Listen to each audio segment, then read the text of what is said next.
MSMEs or micro, small and medium enterprises are the backbone of the Indian economy, contributing more than 30% to the country's GDP and accounting for nearly 45% of the total manufacturing output.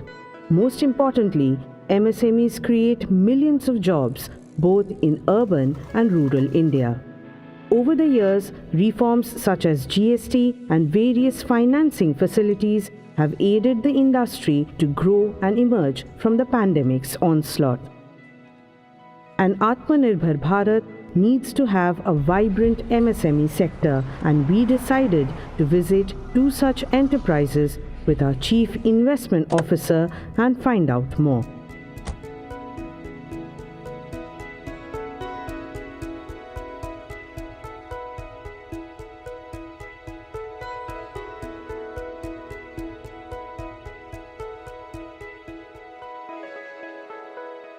Mahesh, what makes MSMEs the growth engines of Bharat? MSME is also called the micro and small and medium enterprises. So they form a very integral part of India's economic growth. I mean, currently they constitute around 32% of the GDP, but that ratio has been increasing.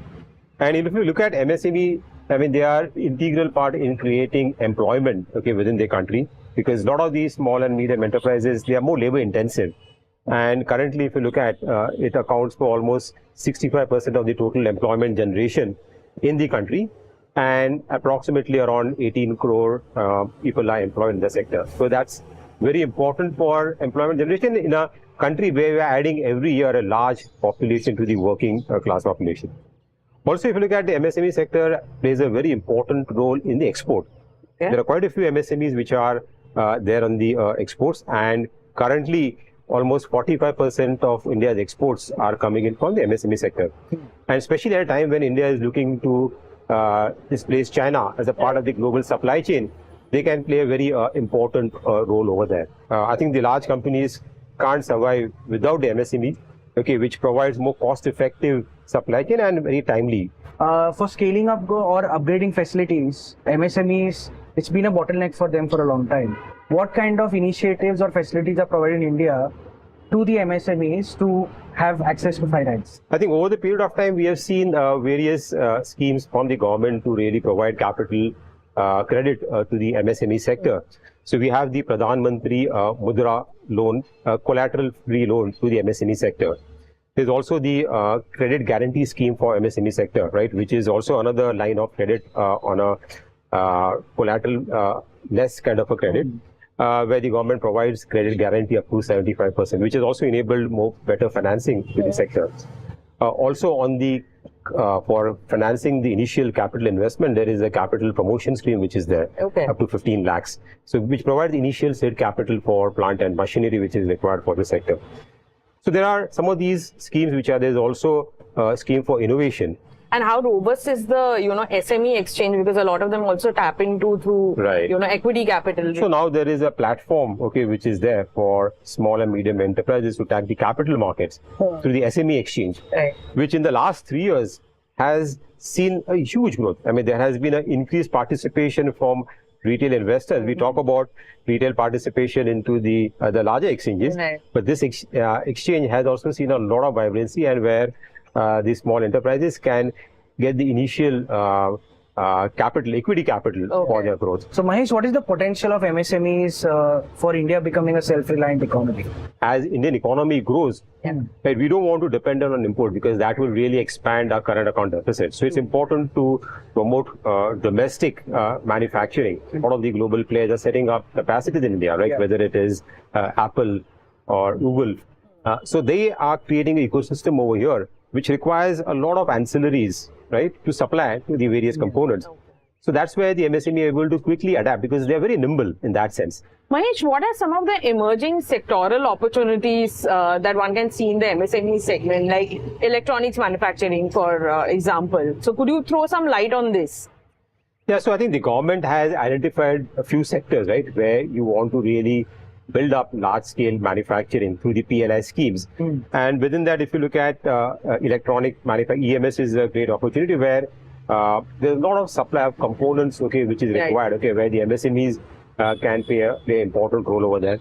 Chemicals is another sector, right? Okay, which has been doing well. Apart from that, auto ancillary is another sector where India has done tremendously well over there in the past, both in the export market as well as the domestic market. Okay, great. So then let's go inside and find out more. Let's go. Our first stop was the Maharashtra Industrial Development Corporation, or the MIDC region in Pune, to interact with the founder of Pai Brothers Engineers Private Limited. A first-generation entrepreneur, Mr. Laxminarayan Pai, one of the founders of Pai Brothers, is someone who has seen the industry evolve. A manufacturer of high-precision parts, Pai Brothers caters to a wide range of industries, including automobiles, defense, aerospace, and healthcare, among others. You have been a first-generation entrepreneur, right? And so what made you actually start on the entrepreneurial journey? And when did you start this business? We started 1986, two of us, me and my brother.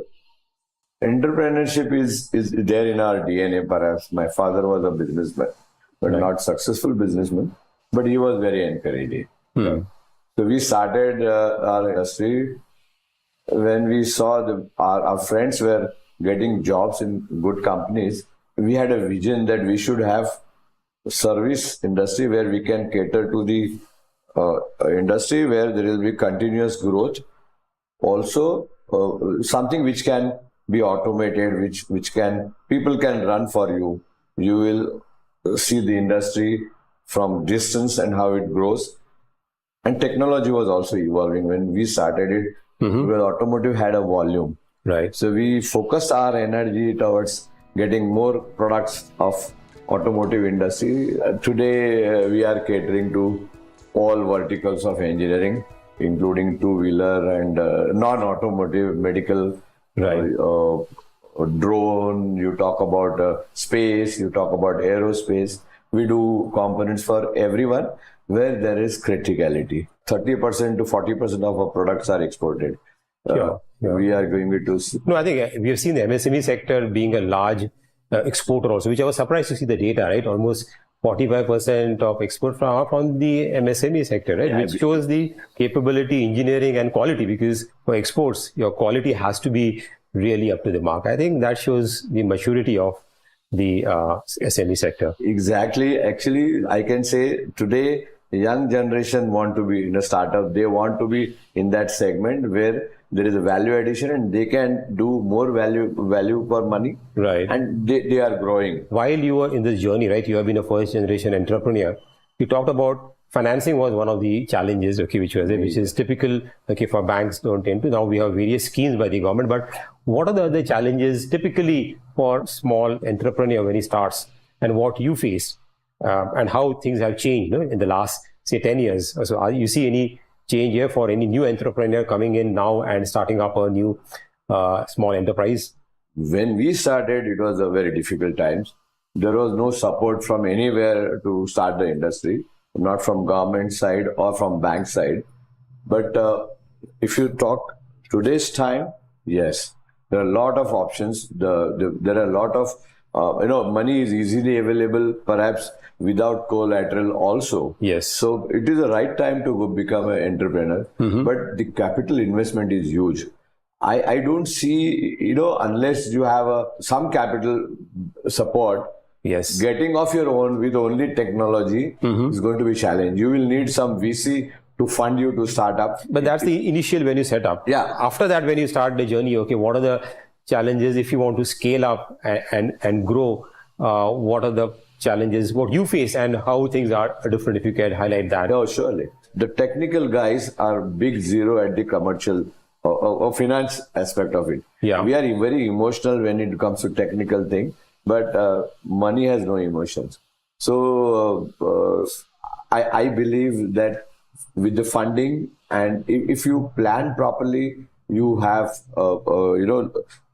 with the government policies, which are nowadays very supportive, Like in our times, the payment term used to go 60 days to 90 days to 120 days. And if it goes beyond 90 days, they would ask us to give a hundi, and hundi they would deduct another 1% and lend us money. So it was a very difficult times. Today, the scenario has changed. So access to finance, actually working capital is much better with the company. Much easier. Right. Any of your asset you can get a funding today, which was not the case. Was not the case in our time. So I believe with the introduction of GST and government's focus on MSME, perhaps I see a good future for MSME and for the startup. As we took a round of the manufacturing facility at Pai Brothers, we are informed that the demand over the years has grown significantly of India-made products, and brand India is more acceptable in the international market. And Indian MSMEs are integral to this transformation taking place. With this detailed perspective from Mr. Pai, we then headed to meet award-winning businessman and first-generation entrepreneur Mr. Prakash Jagtap, the founder and chief managing director of Saj Test Plant Private Limited.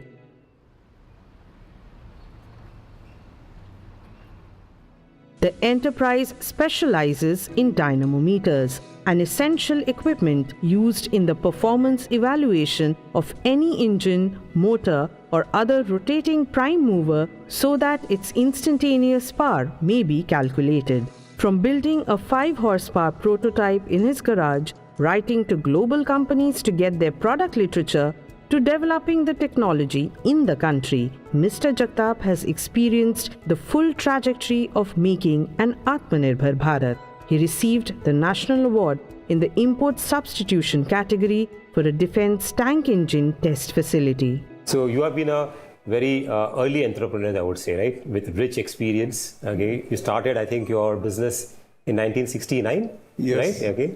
Right. So you have a very rich experience. So I just want to understand, I mean, at that stage, right, when typically a young Maharashtrian would never venture into a business, right? I mean, you did your engineering. So what prompted to be an entrepreneur at that point in time? While I was studying itself, I was making small gadgets. So that made me to start my own business after graduation and not to work for anybody. I decided to go ahead with the import substitution item which nobody else makes in the country. So it was a unique opportunity, but it was a big challenge. But then what gave you the confidence to really that you could pull this through? Mentorship was a principal factor which made me success. Right. But I had no resources. So I borrowed money from my father. I borrowed money from Bank of Baroda with 100%. But you could get loan from a bank at that point in time? It was difficult because bank also did not understand how to assess the product which is never made in the country, and person who has no experience, neither engineering experience or no finance experience. I had to take an interview with a Mr. Sub, who was a financial advisor of Bank of Baroda then. Right. Not financial, technical advisor. Okay. That time. And he interviewed me for 5 minutes and he said that, I think you answered my all questions correctly. So I got the loan of 3 lakhs of rupees. 100%, no margin. The last 10 years or recent past, have you seen any other changes, which have led in terms of further boosting the growth? Because we've seen a rapid rise in terms of the registrations for small and medium enterprises, right, in the last 5-10 years. So how do you see the environment in the last 10 years in terms of furthering the growth for the not only India as an economy, but specifically for the small entrepreneurs? The major policy is to focus on emission. Last 10 years or maybe 15 years, we now were at Bharat stage 6. Yeah. Bringing the quality of engines to meet more challenges in performance. And that is the area where I am working. So our products are used in the performance evaluation of engines. Yes. So the challenges were to bring newer and newer technology to evaluate engines which are getting updated. Second thing is they say that make in India. Last 5 years, government is saying that why we depend on outside country? Why not India make their own? So the focus of government machinery and government budgets is encouraging the indigenous development of the products.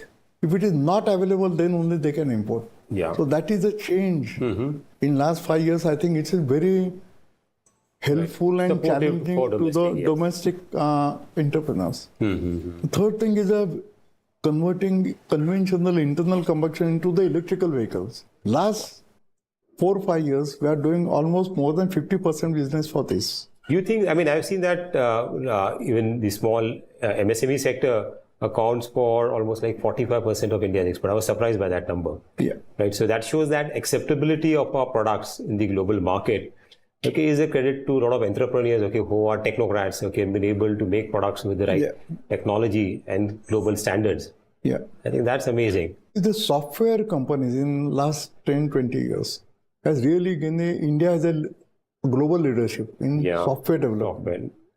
But not in engineering product development. We remain still niche over there, right? Engineering product development is a big challenge. Yes. But it was supported by the software development credibility of the country. Yes. And now there is a collaboration between, we have seen engineering and software. A lot of new products, a lot of software which is embedded in those systems. Yeah. A lot of, if you look at the new cars which are there, right? Yeah. Advanced car, autonomous car. Yeah. So a lot of, there is a confluence of engineering capabilities and software in the product. Together, So I think that is a good combination for India, right? Because you've got good in the software services and engineering capabilities also that we can really make that transition, okay, in where the world is changing. Going forward, as we venture, okay, as India wants to become one of the large economies, and there's opportunity also which is there. You talked about Make in India, right? Import substitution. Also, global supply chains are also trying to move away from China or other areas and look at India. So how do we see the role of MSME in terms of leading that change? Okay, where do you see that?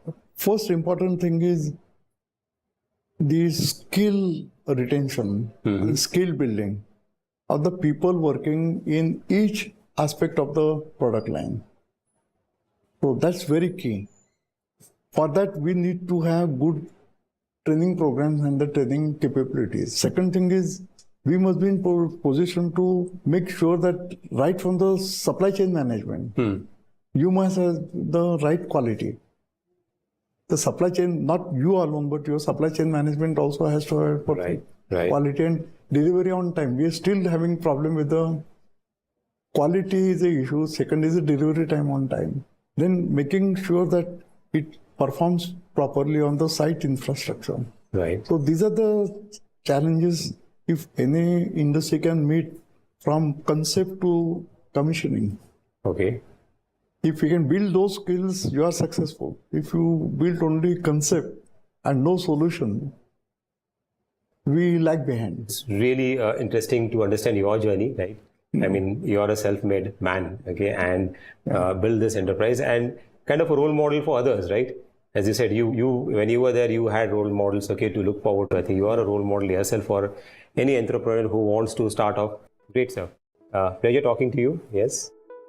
The MSME segment is vital to India's vision of becoming the third largest economy by 2027, encompassing diverse industries and supply chains, and with 100% FDI now allowed under the automatic route, India is poised to usher in a new era in manufacturing.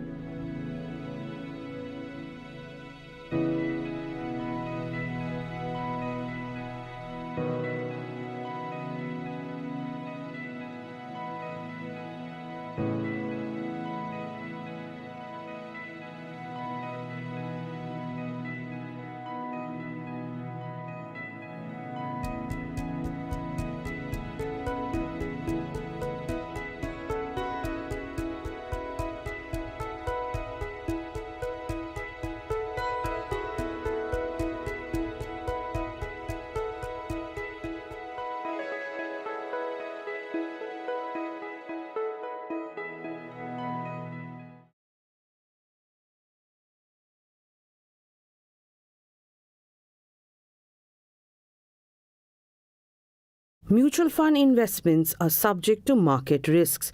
Read all scheme-related documents carefully.